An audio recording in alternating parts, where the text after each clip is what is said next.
പൊളിയാണ് മോനെ, ഒന്നും പറയാനില്ല, സൂപ്പർ സാധനം. ഇനി താറാവിൻ്റെ ഒരു പീസ് കൂടെ. ഹായ്, ഞാൻ ഇന്ന് നിങ്ങൾക്ക് കാണിച്ചു തരാൻ പോകുന്ന ഒരു അടിപൊളി താറാവ് റോസ്റ്റ് കേട്ടോ. അപ്പം നാടൻ താറാവ് വെച്ചിട്ട് ഉണ്ടാക്കുന്ന എന്താ പറയുക, ഒരു പൊട്ടറ്റോ ഒക്കെ ഇങ്ങനെ ഫ്രൈ ചെയ്തിട്ടിട്ട് ഭയങ്കര അടിപൊളി താറാവ് റോസ്റ്റാണ്. എനിക്ക് തോന്നുന്നു സാധാരണ എല്ലാവരും ചെയ്യുന്നതെന്ന് വിട്ടിട്ട് ഡിഫറെൻ്റ് ആയിട്ടെന്ന് പറയുന്നത് ഈ പൊട്ടറ്റോ ഇങ്ങനെ ഫ്രൈ ചെയ്തിട്ട് മുകളിലിടാന്ന് കേട്ടോ. അപ്പോൾ ഞാൻ വീണ്ടും വീണ്ടും അത് പറയും, കാരണം എന്താ വെച്ച് കഴിഞ്ഞാൽ ആ പൊട്ടറ്റോ ആ ഗ്രേവിയിൽ മുക്കി വരുമ്പോൾ ഭയങ്കര ടേസ്റ്റാണ്. എന്താ പറയുക ഒന്ന് വേറെ ലെവലാണ് അളിയാന്നൊക്കെ നമ്മൾ പറയണ പോലെ അങ്ങനത്തെ ഒരു സംഭവമാണ്.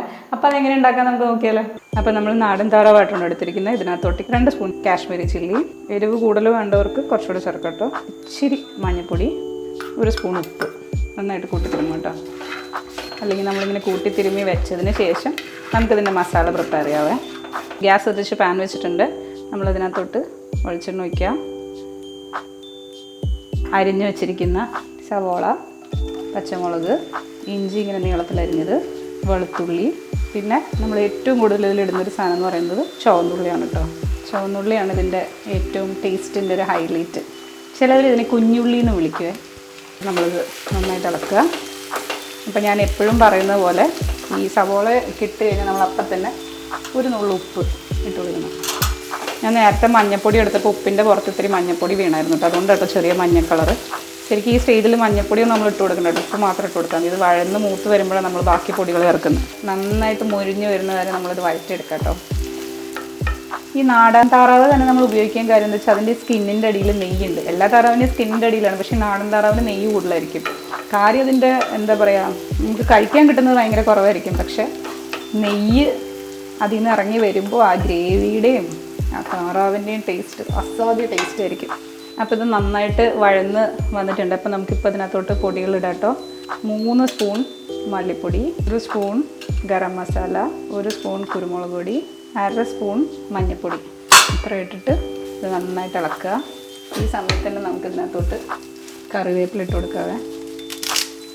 നമ്മൾ ഈ സവോള, ഇഞ്ചി, പച്ചമുളകൊക്കെ വഴറ്റുന്നതിൻ്റെ കൂടെ കറിവേപ്പില ഇടുന്നത്, പക്ഷേ ഈ മസാലകൾ പൊടികൾ ചേർത്തിട്ട് അത് മൂക്കുന്നതിൻ്റെ കൂടെ കറിവേപ്പില ഇടുമ്പോൾ കറിക്കൊരു പ്രത്യേക ടേസ്റ്റ് കേട്ടോ. നിങ്ങളൊന്ന് ട്രൈ ചെയ്ത് നോക്കിയിട്ട് എന്നോട് പറയണേ. അപ്പോൾ ഇതിപ്പോൾ നമ്മളിട്ട മസാലയും മൂത്തിട്ടുണ്ട്. ഈ സ്റ്റേജിൽ നമുക്കിതിലത്തോട്ട് നമ്മൾ നേരത്തെ മാരിനേറ്റ് ചെയ്ത് വെച്ചിരിക്കുന്ന ഡക്ക് ചേർക്കാം കേട്ടോ. നാടൻ താറാവ് ആയതുകൊണ്ട് ഞാൻ പറയുന്നത് എന്താ വെച്ചാൽ ഇതിന് വേവ് ഇച്ചിരി കൂടുതലാണ്, കുറച്ചധികം നേരം വേവണം. വേണമെങ്കിൽ നമുക്കൊരു കാര്യം ചെയ്യാൻ പറ്റുമെന്ന് വെച്ച് കഴിഞ്ഞാൽ കുറച്ച് നേരം നമ്മൾ ഇതിനകത്ത് തന്നെ ഇട്ട് വേവിച്ചിട്ട് കുക്കറിൽ അടിച്ചെടുക്കാം, അല്ലെങ്കിൽ ഇതിനകത്ത് തന്നെ ഇട്ട് മുഴുവൻ വേവിക്കാം. അതും അല്ലെങ്കിൽ കുക്കറിലിട്ട് അടിച്ചെടുത്തിട്ട് പിന്നെ ഒന്ന് ഡ്രൈ ആക്കി എടുക്കാം. ഈ 3 രീതിയിൽ നിങ്ങൾക്കിത് കുക്ക് ചെയ്തെടുക്കാം കേട്ടോ. പിന്നെ സത്യം പറഞ്ഞാൽ താറാവിന് വെള്ളത്തിൻ്റെ ആവശ്യമില്ല, വെള്ളം നമ്മൾ മൂടി വയ്ക്കുമ്പോൾ ഇതിൽ നിന്ന് വരും. പിന്നെ ഞാൻ ഈ മസാല ചുറ്റിച്ച വെള്ളം മാത്രം അതിലൊഴിക്കുകയാണ്. ഇത് നന്നായിട്ട് ഇളക്കിയിട്ട് നമുക്ക് മൂടി വയ്ക്കാം കേട്ടോ. അപ്പോൾ ഈ സമയം കൊണ്ട് ഇതിൻ്റെ മുകളിലൊരു ടോപ്പിംഗ് ഉണ്ട്, അത് നമുക്ക് ചെയ്യാം. അതാണ് ഇതിൻ്റെ ശരിക്കും പറഞ്ഞാൽ ഈ ഡക്ക് റോസ്റ്റിൻ്റെ ഒരു ഹൈലൈറ്റ് എന്ന് പറയുന്നത്. അത് ചെയ്യാവേ. അപ്പം നമ്മൾ വേറൊരു പാൻ വെച്ചിട്ടുണ്ട്, ഇതിലേക്ക് നമുക്ക് വീണ്ടും വെളിച്ചെണ്ണ ഒഴിച്ച് കൊടുക്കുക. ഞാൻ പറഞ്ഞുള്ളൊരു ടോപ്പിംഗ് എന്ന് പറഞ്ഞില്ലേ, ആ ടോപ്പിംഗ് പ്രിപ്പയർ ചെയ്യാൻ വേണ്ടിയിട്ടാണ് കേട്ടോ. നന്നായിട്ട് ഉപ്പ് തിരുമ്മിയ പൊട്ടറ്റോസ് ഇതേ ഇങ്ങനെ തന്നെ വട്ടം വട്ടമായിട്ട് നുറുക്കിയിടണം കേട്ടോ. കണ്ടോ, നമ്മുടെ പൊട്ടറ്റോ നല്ല ഫ്രൈ ആയിട്ട് വന്നിട്ടുണ്ട് കേട്ടോ. നിങ്ങൾക്ക് വേണമെങ്കിൽ ഒരു ടിഷ്യൂ പേപ്പറിലോട്ടൊക്കെ ഇത് ഇടാം കേട്ടോ, ഈ എണ്ണയൊക്കെ ഇല്ലാതിരിക്കാൻ. പക്ഷേ എനിക്ക് ഈ വെളിച്ചെണ്ണയുടെ ടേസ്റ്റൊക്കെ ഇഷ്ടമായതുകൊണ്ട് ഞാൻ ഇങ്ങനെ തന്നെയാണ് ഇടാറ്. നിങ്ങൾ ഹെൽത്ത് കോൺഷ്യസ് ആയിട്ട് ഇതിൻ്റെ അധികം എണ്ണ മാറ്റാൻ വേണ്ടിയിട്ട് ഇതൊരു ടിഷ്യൂ പേപ്പറിലൊക്കെ ഇട്ടോ. നമ്മളിത് തുറന്ന് നോക്കുകയാണ് കേട്ടോ. മണമെന്നൊക്കെ പറഞ്ഞുണ്ടല്ലോ മോനെ, ഒരു രക്ഷയില്ലാത്ത മണമാണ്. ഇതിൻ്റെ മെയിൻ ഹൈലൈറ്റ് ആയിട്ടുള്ള സംഭവം ഞാൻ പറഞ്ഞില്ലേ, ടോപ്പിംഗ് എന്ന് പറയുന്നത്. നമ്മൾ തീ കുറച്ചിട്ട് ഈ പൊട്ടറ്റോ നമ്മൾ നേരത്തെ വറുത്ത് വെച്ചത് ഇങ്ങനെ ഇട്ട് കൊടുക്കാം കേട്ടോ. എന്നിട്ട് നമുക്കിത് നന്നായിട്ട് ഇളക്കാം കേട്ടോ. അത് ഗ്രേവി അതിലേക്ക് പിടിക്കുന്നവരെ കുറേ അധികം നേരമൊന്നും വേണ്ട, 1 മിനിറ്റ് 2 മിനിറ്റ് മാക്സിമം അത്രയും മതി. എന്നിട്ട് നമുക്കിത് ഓഫ് ചെയ്യാം. അപ്പോൾ ഇത് ഞാൻ നിങ്ങൾക്ക് ടേസ്റ്റ് ചെയ്ത് കാണിക്കുകയാണ് കേട്ടോ. പക്ഷേ താറാവ് കാണിക്കുന്നതിന് മുമ്പ് ഞാൻ നേരത്തെ പറഞ്ഞതുപോലെ ഈ പൊട്ടറ്റോ ആണ് ഞാൻ കാണിക്കുന്നത്.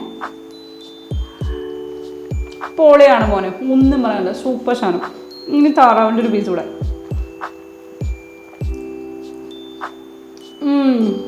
അമേസിങ്, വേറെ വേറെ വേറെ ലെവൽ. അപ്പോൾ നിങ്ങൾ ഡെഫിനറ്റ്ലി ഇത് ട്രൈ ചെയ്ത് നോക്കണം. നിങ്ങളുടെ ക്രിസ്മസ് മെനുവിന് വേണ്ടി ഞാനതൊന്ന് ചൂസ് ചെയ്ത് അവസാനിപ്പിച്ചോട്ടാം.